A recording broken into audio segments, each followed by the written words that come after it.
Good morning. How the devil are you doing this fine day?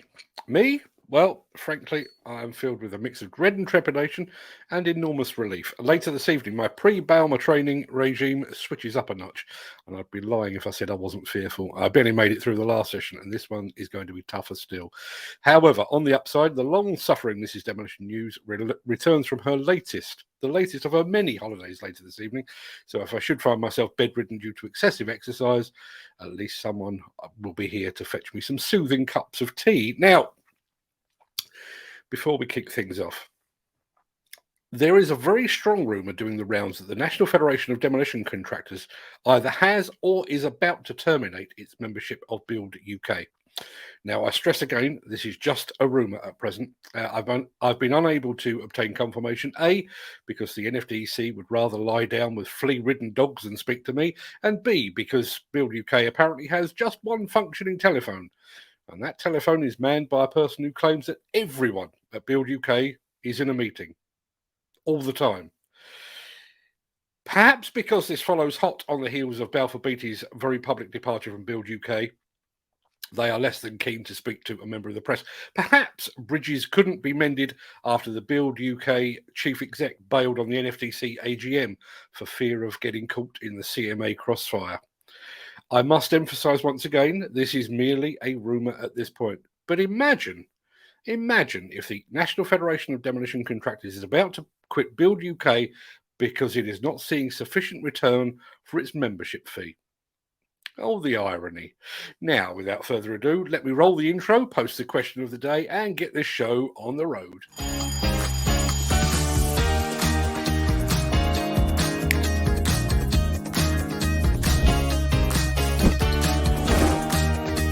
Welcome to the Breakfast Show. I'm your host, Mark Anthony.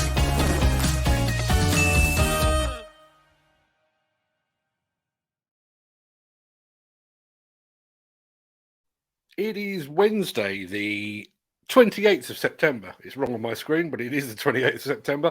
As that remarkably persistent guy just said, welcome to the Breakfast Show. I am your host, Mark Anthony.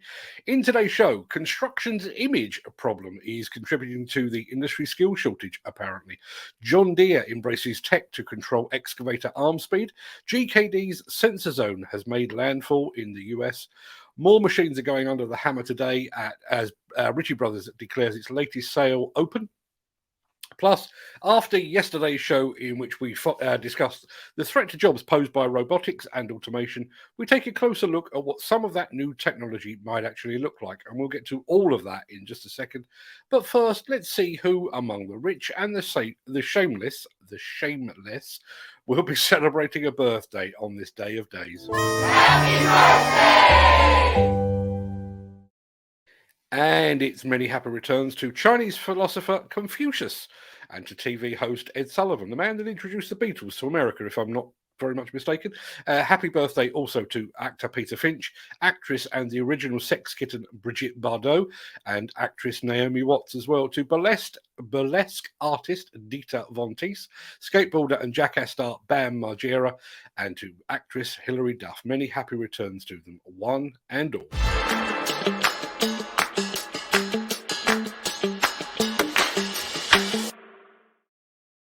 A new survey by UK Construction Week Birmingham has revealed that those who work in the industry believe better school careers advice and improving the sector's dirty image are key steps to resolving the current skills gap in construction. The survey polled over 1,100 people across the sector, including architects, engineers, house builders, installers, joiners, contractors, and consultants. It found over a quarter of respondents felt the solution to fixing the skills gap was better career advice at school and college to paint a more attractive picture of construction to young people, while 24% said the answer was a long-term strategy to attract and retain talent, not just a short-term fix. Key barriers to young people pursuing a career in construction were seen as the industry being perceived as a dirty job. That was from 23% of respondents. Lack of careers advice was highlighted by 19% of respondents, and the sector being seen as male dominated was highlighted by 15% of respondents. Other survey results included the main barriers to people's own advancement in construction was due to lack of training support from their employer, poor careers advice, and a lack of funding. 57% of respondents thought the skills gap had either worsened or stayed the same in the last 2 years. Conversely, however, respondents said the best thing about working in construction are the tangible results, learning new skills, and the fact that no 2 days are ever the same. When asked what the construction industry workforce will look like in 2050, the most popular responses included a more diverse and female workforce, more use of artificial intelligence, increase in mechanization and robotics, and it will be more lucrative and attractive to graduates, apparently. That mention of the use of artificial intelligence, mechanization, and robotics echoes the findings of that Arden University that we discussed yesterday. In addition, it's also the perfect precursor to our final film of today, which features just some of the robots currently vying for construction jobs. Now, before we move on today's show, I'd like to give a very quick word to our brand new show sponsor. Since the finance bill came into effect in April, the construction industry has seen a surge of fuel thefts. The rising cost of living has placed an additional risk of theft by employees and contractors, as well as opportunistic thieves. By using diesel dye and placing warnings of its use, you are sending a clear message that this is your fuel.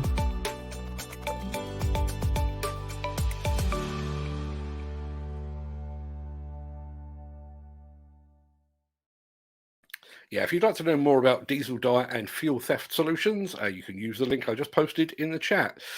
Now, with the availability of new machines still causing major headaches throughout the UK demolition and construction sector, an increasing number of equipment owners and users are turning to machine auctions to fulfill their machine needs and to expand or replenish their plant fleets. So if you are in the market for a replacement machine, or God knows who wrote this script, or if you're looking to for new models to extend your fleet, you'll be delighted to learn that the latest Ritchie Bros sale starts today.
Right. There's plenty more to come, but I do need to address a few bits and pieces in the chat. First and foremost, Peter Haddock, who supplied that film to us. Thanks for using the video of my Ritchie Brothers visit, Mark. There is a lot of kit available from the auction today at rbauction.co.uk. I'd actually posted a link, which is probably... It works. I tested it, but that one is much more of a shortcut. So if you are interested in some new kit, then go take a look at rbauction.co.uk. Mick Norton asked a question about that. Did Peter Haddock's drone whizzing above the Ritchie Brothers auction highlight any electric variants? I'll leave Peter to answer that. I'm going to I'm going to come back to Mick Norton in just a second, but Neil Edwards is here. Neil is going to be on the show tomorrow. Good morning, Mark. Looking forward to catching up with you tomorrow on this broadcast, talking about all things construction. As Mick Norton says above, this month is not such a positive view, with the BC Live League table only showing just £3.3 billion as of this morning. And as we all know, it is usually we're looking at a £4 billion benchmark. And we're sure. I'm not entirely sure where that comment ends. Perhaps we need to change the Prime Minister already. And then I don't know what comes after that. Interesting point. Neil, if you are still here, there is lots of talk about this big Balfour Beatty £4 billion framework deal that's been announced, apparently been announced. Be interested to know why that's not currently on the BC Live League table. I'm sure there's a very good reason for it. Now, let me have a look. The other one that I wanted to go back to was this one from Mick Norton. That survey, which was from UK Construction Week Birmingham, that survey seems highly suspect and slanted. Surveys often do. Were the respondents all college-based school leavers? No, apparently, according to the news that I had sent over to me, the survey polled over 1,100 people across the sector, including architects, engineers, house builders, installers, joiners, contractors, and consultants.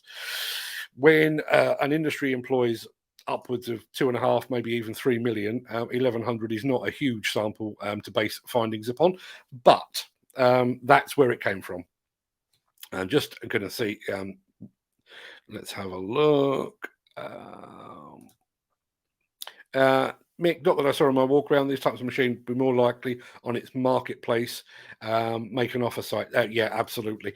I'm sure we will start to see the electrics filtering through to the auctions at some point in the not too distant future, but not quite yet. So let me press this and I'll get us back, try and get this show back on the road.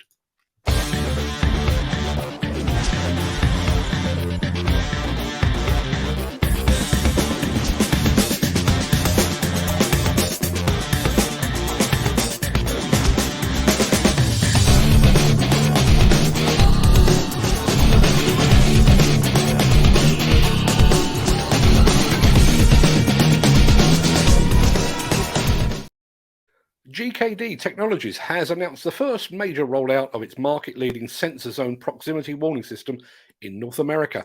This will constitute one of the first large-scale deployments of a proximity warning system in a construction environment in North America, and follows a successful 6-month, try saying that with my teeth, 6-month trial program on a large highways project run by construction company Weber in Texas. The system has been the subject of multiple wide-scale deployments across a wide range of industries, supporting companies who are looking to drive a positive safety culture and reduce accidents in the workplace, all of which is verbiage, but this is what the system looks like. For more than 10 years, GKD has been globally supplying and supporting proximity warning systems, a proven way of avoiding collisions between people and machines. SensorZone uses established technology to create a protection zone around a machine. This ensures that the operator is only alerted when an incident occurs, allowing them to concentrate on their job. In the event of a person entering the protection zone, a unique triple alert is activated. SensorZone is flexible and adaptable, whichever industry you work in. Its modular, easy-fit design ensures all people, assets, and machinery are monitored and protected. SensorZone is recognized for its straightforward setup, use, and operation. Everyone on the worksite wears a tag, and all on-site machines are monitored. This provides complete vision with no blind spots. SensorZone is always detecting, wherever and whatever, the site conditions or weather. Visiting machines or vehicles can be easily fitted with a temporary system. The wearable tags are anti-tamper, maintenance-free, and have a battery life of over 3 years. They are easy to test at the start and end of each day, ensuring the system is effective and keeping people safe. SensorZone offers absolute flexibility. Area Shield can be used to create safe zones or protected areas, while Smart Bubble technology automatically reduces the protection zone around a machine when it is safe to do so. All activity is recorded, enabling the proactive management of working practices and to support a positive safety culture.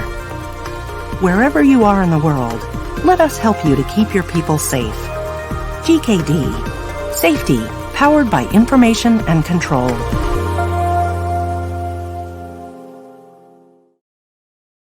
Yeah, congratulations to GKD for securing that important deal. And we'll be sticking with the tech right after this.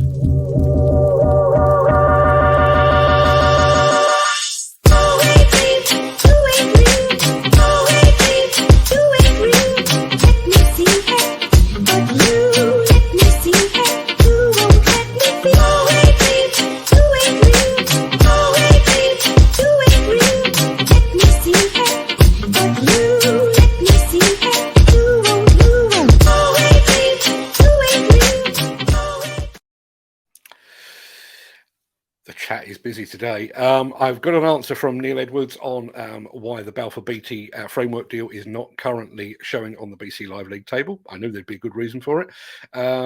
They have a letter of intent, apparently, but as with all frameworks, there are still many hurdles to overcome before any real project comes to site. It may be a case the framework has been signed on a pre-construction fee basis without detailed projects. Hope to get the results by the end of the month. However, if not, it will be in October. We don't want to put something on if it's not a fact. And that is precisely why we rely on the BC Live League table. Many a slip twixt cup and lip, as they say. I don't know who says that, but people do apparently say that. Ken Hatcher is enjoying the GKD system. Mick Norton has very kindly pointed out the 1,100 survey respondents represents 0.035% of 3.1 million construction workers. I wouldn't give these surveys the time of day. When you look at Mick Norton's profile on LinkedIn, it says Mick Norton, BEM, minced ire, cert ed. As you can see, lots and lots of qualifications. I wish it also said professional cynic. It really should. GKD, not a fan of tech, but I have to admit, I do like that. Quite right too. This is a great initiative from the Lighthouse Construction Industry Charity. Speaking of the Lighthouse Club Industry Charity, I'm still waiting for the final nod from Bill Hill and the team over at the Lighthouse Club, and then we will be bringing you the exclusive interview that I did with him earlier this week. But keep watching this space. Where were we? Too much chat. Here we go. The Miller GT series heralds a new era of unrivaled power and cutting-edge intelligent coupler technology, increasing job site safety, machine versatility, and productivity. It's the added versatility that you need at the value you can afford. To find out more, visit millergroundbreaking.com. So yesterday we had a long chat about the viability of robotics within the field of construction and demolition, and about how the greater use of automation might actually threaten jobs in the very near future. Well, inspired by that chat, I went in search of some more information on this, and I'm delighted to say I hit pay dirt. So sit back and take a look at the 6 robots that could change the face of construction. I'll tell you now, this video I think is about 8 minutes long. I'll still be here at the end. I hope you will too. But take a look, because this could be coming to a workplace near you soon.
At Hilti, we strive for change. Around the world, our innovations have shaped how work is done on today's job sites. Today, our ambition remains as strong as ever, to drive productivity through innovation. With BIM, we've already entered the age of digital planning. What if we could use the same data to not only streamline processes, but simplify trade collaboration and automate repetitive and strenuous tasks? Now our vision becomes reality. Introducing the Hilti J-Bot, a semi-autonomous drilling robot for sealing installations, helping you to deliver MEP projects on time. Let's not wait for the future to come. Let's shape it together.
So there you are. Those are the robots that could potentially be shaping the future.